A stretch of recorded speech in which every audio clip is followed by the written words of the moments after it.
یہ کہتے ہیں کہ ایک مسجد ہمارے گھر کے قریب ہے، اس میں جو امام صاحب ہے ان کی داڑھی سنت کے مطابق نہیں ہے، چھوٹی داڑھی ہے، تو میں گھر میں نماز پڑھوں یا مسجد میں جا کے نماز پڑھوں؟ کیا کروں؟ دل چاہتا ہے جماعت سے نماز پڑھنے کا، امام صاحب کی جب داڑھی مبارکہ پہ نگاہ پڑتی ہے تو پھر دل چاہتا ہے گھر پہ پڑھیں۔ دیکھیں اس میں تھوڑی سی تفصیل ہے، میں تھوڑی تفصیل سے عرض کرتا ہوں۔ پہلی بات تو یہ ہے کہ ایک مٹھی داڑھی رکھنا یہ فقہا کے نزدیک واجب ہے، یعنی اس طرح اس کو پکڑ لیں جسے پھر ایک مٹھی کے بعد آپ ترشوا سکتے ہیں، کیونکہ نبی کریم صلی اللہ علیہ وسلم نے مطلقاً فرمایا داڑیاں بڑھاؤ، مونچھیں چھوٹی کرو اور یہودیوں کی سی صورت مت بنو۔ اور جب نبی کریم صلی اللہ علیہ وسلم اس طرح کوئی وعید بیان فرما دیں، سخت جملے ارشاد فرمائیں،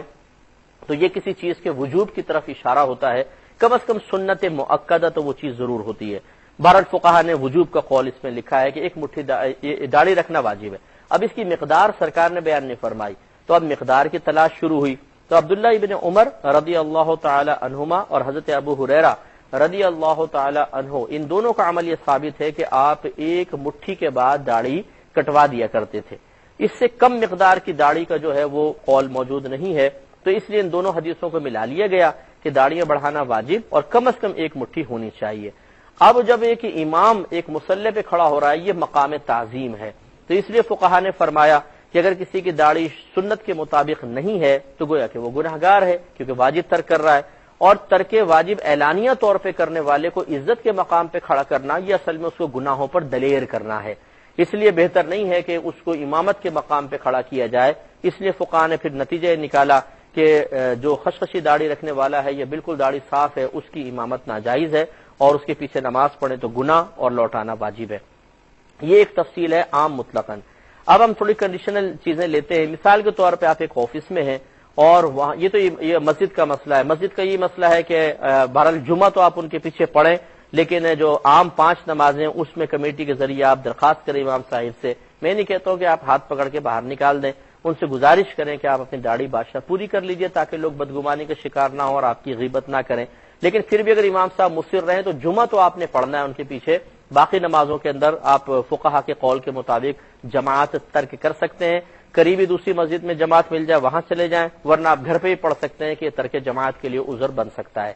ایک صورت یہ ہوتی ہے کہ آپ آفس کے اندر ہیں، وہاں پہ کوئی باشرہ شخص ہے ہی نہیں ہے اور کوئی امام بھی مقرر نہیں ہے، اب وہاں پہ 8-10 آدمی ہیں، سب کے سب خشخشی داڑھی والے ہیں یا بغیر داڑھی والے ہیں، تو کیا اب امامت نہ کریں، کوئی بھی اپنی اپنی پڑھیں؟ نہیں، بلکہ اب ان میں سے کوئی ایک آدمی امام بن جائے، کیونکہ اب یہ صورتحال نہیں ہے کہ کسی ایک ایسے شخص کی تعظیم کرنا لازم آ رہا ہے کہ جو فاسق یا فاجر ہے، کیونکہ اب سب ایک جیسے ہیں۔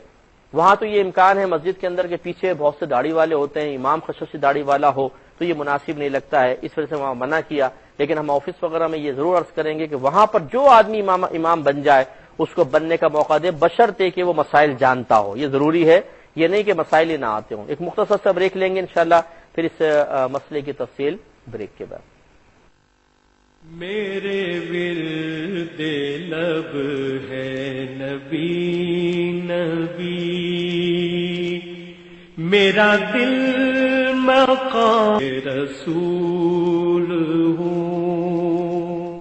بسم اللہ الرحمن الرحیم۔ جوابات یہ چل رہے تھے داڑھی کے بارے میں کلام عرض کر رہا تھا، تو آفس وغیرہ کے اندر چونکہ اگر سارے ایسے ہی ہیں تو پھر ایک آدھ آدمی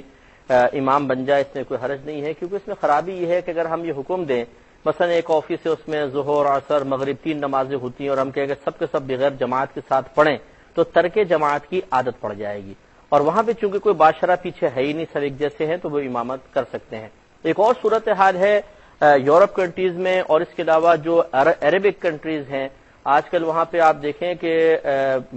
داڑھی تو دور کی بات، بغیر داڑھی کے اور پینٹ شرٹ کے اندر باقاعدہ سوٹ بوٹ کے اندر امام صاحب کھڑے ہوتے ہیں اور نماز پڑھا رہے ہیں، تو اگر وہاں کے لوگوں کو یہ حکم دے دیا جائے کہ جی آپ جماعتیں ترک کر دیں، بالکل نہ پڑھیں، تو پھر یہ بہت زیادہ فتنہ فساد ہے کہ مسجدیں ویران ہو جائیں گی۔ تو وہاں پر اگر کوئی ایسا امام نماز پڑھائے گا، وہاں ہم یہ حکم دیں گے کہ ٹھیک ہے اس کے پیچھے آپ نماز پڑھ لیں، نماز ہو جائے گی، اگرچہ کیونکہ بعضوں کے اپنے دلائل ہوتے ہیں، وہ اپنے دلائل کی روشنی میں، وہاں کے جو عرب علماء ہیں بعض نے ایسے فتوے دیے ہیں کہ وہ